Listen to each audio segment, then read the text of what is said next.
Assalamualaikum warahmatullahi wabarakatuh. Halo semuanya, apa kabarnya hari ini? Semoga selalu dalam keadaan dan kondisi yang sehat ya, amin. Hari ini kembali kita akan belajar tematik, tema 3, subtema 1, muatan IPA. Sebelum mulai belajar, mari sama-sama kita mengucapkan basmalah. Bismillahirrohmanirrohim.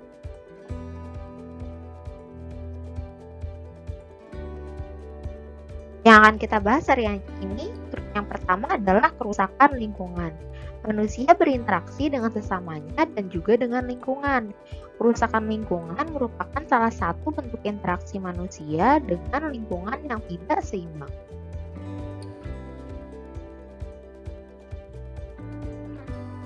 Berikut contoh kegiatan manusia yang menyebabkan kerusakan lingkungan.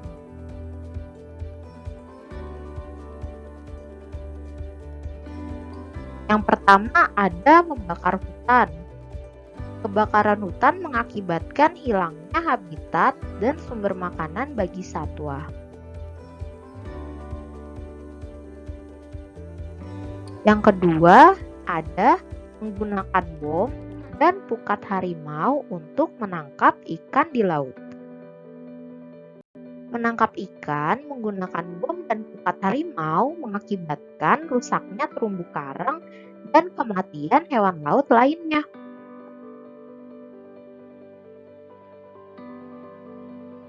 Tumbuhan memiliki beberapa bagian dan setiap bagian tumbuhan memiliki fungsi masing-masing.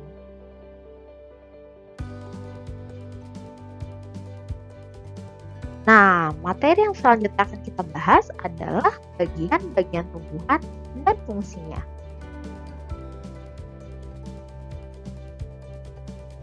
Yang pertama ada akar. Akar merupakan bagian tumbuhan yang tertanam di dalam tanah atau beberapa ada yang di atas permukaan tanah. Jenis-jenis akar. Yang pertama ada akar serabut. Seperti ini bentuknya.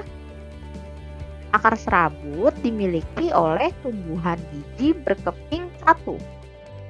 Akar serabut berbentuk seperti serabut dan berukuran kecil. Contoh tanaman yang memiliki akar serabut diantaranya yaitu tanaman padi dan tanaman jagung. Yang kedua ada akar tunggang. Seperti ini bentuknya, bisa terlihat perbedaannya. Kalau yang tadi berbentuk seperti serabut, kalau yang sekarang lebih sederhana akar tunggang. Akar tunggang dimiliki oleh tumbuhan biji berkeping 2. Akar tunggang terdiri atas satu akar besar dan akar-akar lain merupakan cabang dari akar utama. Contoh tanaman yang memiliki akar tunggang yaitu tanaman mangga dan tanaman jambu. Bentuk akar lain pada tumbuhan tertentu. Selain bentuk yang akar serabut dan akar tunggang, ada juga bentuk lainnya. Seperti yang pertama ini ada akar gantung atau akar udara.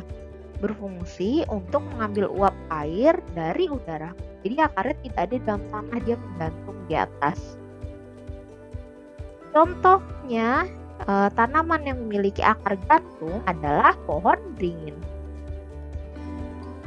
Selanjutnya yang kedua ada akar napas. Akar napas berfungsi untuk bernapas dan mengeluarkan zat tertentu seperti garam. Seperti ini bentuknya. Dia juga menonjol keluar akarnya. Contoh tanaman yang berakar napas yaitu pohon bakau jenis api-api. Selanjutnya yang ketiga ada akar papan atau banir. Berfungsi untuk membantu tegaknya tumbuhan. Seperti ini gambarnya akar papan, contoh tanaman yang bentuk akarnya yaitu akar papan adalah akar pohon kenari dan pohon randu. Selanjutnya ada akar tunjang. berfungsi untuk penahan tumbuhan agar tidak roboh. Contoh tanaman yang memiliki akar tunjang yaitu akar pohon bakau dan pandan. Selanjutnya kita ke fungsi akar. Yang pertama, fungsinya yaitu menyerap air dan zat hara dari dalam tanah. Yang kedua, menguatkan berdirinya tumbuhan pada tempat tumbuhan. Yang ketiga, menyimpan cadangan makanan. Bagian tumbuhan selanjutnya yang kedua adalah batang. Bagian batang merupakan bagian tumbuhan yang berada di atas tanah.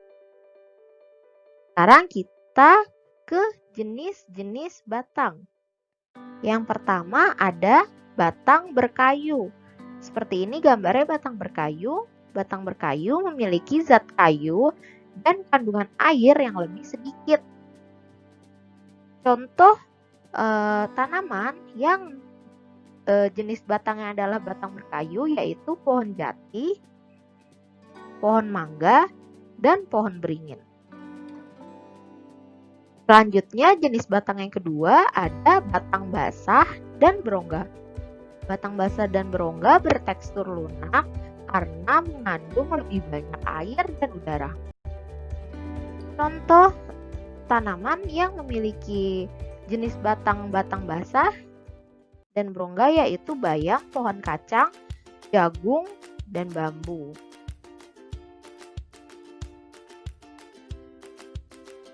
Lanjut kita ke fungsi batang. Fungsi batang yang pertama yaitu menyalurkan air, zat hara, dan zat makanan ke seluruh bagian tumbuhan. Yang kedua, tempat tumbuhnya daun, bunga, dan buah. Yang ketiga, tempat menyimpan cadangan makanan pada beberapa jenis tanaman tertentu, misalnya tanaman tebu. Lanjut ke bagian tumbuhan yang ketiga, ada daun. Daun merupakan bagian tumbuhan yang berbentuk lembaran dan tumbuh pada cabang-cabang batang.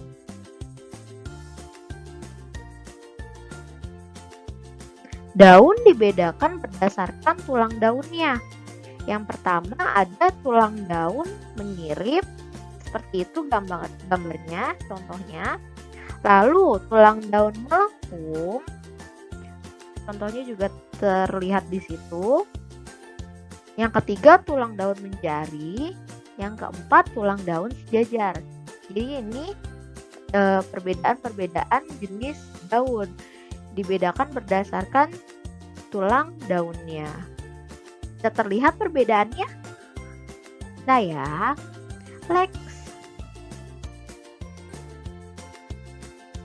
Kita lanjut ke fungsi daun. Fungsi daun yang pertama yaitu sebagai tempat fotosintesis. Apa itu fotosintesis? Fotosintesis adalah proses pembuatan makanan pada tumbuhan dengan bantuan cahaya matahari. Yang kedua sebagai tempat penguapan air, dan yang ketiga sebagai alat pernapasan tumbuhan. Sekarang kita lanjut ke bagian tumbuhan yang keempat. Kita punya bunga. Nah, bunga ini juga memiliki beberapa bagian. Iwa akan menjelaskan masing-masing bagiannya. Yang pertama ada tangkai bunga. Seperti yang ditunjukkan di gambar, tangkai bunga.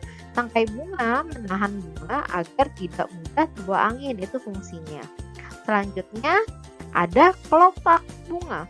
Kelopak bunga berfungsi untuk melindungi bunga sebelum mekar. Selanjutnya ada mahkota bunga. Seperti yang ditunjukkan di gambar, mahkota bunga berfungsi untuk menarik perhatian polinator. Apa itu polinator? Polinator adalah hewan yang membantu penyerbukan pada bunga. Contohnya kupu-kupu, lebah, dan semut. Lalu yang selanjutnya ada putik. Putik itu merupakan alat reproduksi betina Dan selanjutnya yang terakhir ada benang sari. Benang sari merupakan alat reproduksi bagi jantan. Untuk lebih jelasnya, silakan perhatikan gambar berikut.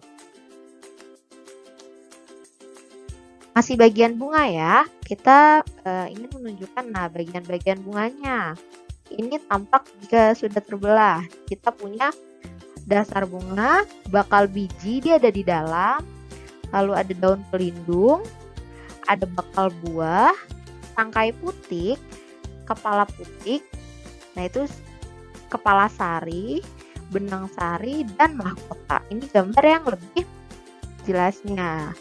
Jika tampak dalam, kalau yang tadi kan tampak luar, kalau yang ini tampak dalamnya. Selanjutnya,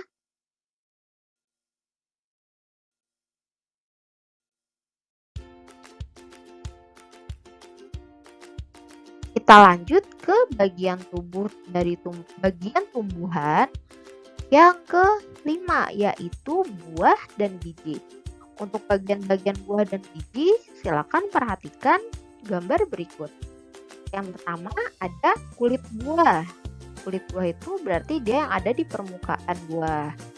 Selanjutnya daging buah. Daging buah itu ada di bawah dari kulit buah.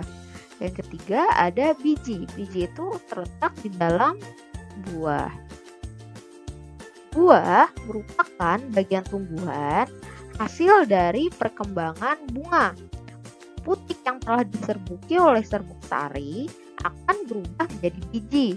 Biji ini nantinya akan ditutupi oleh daging.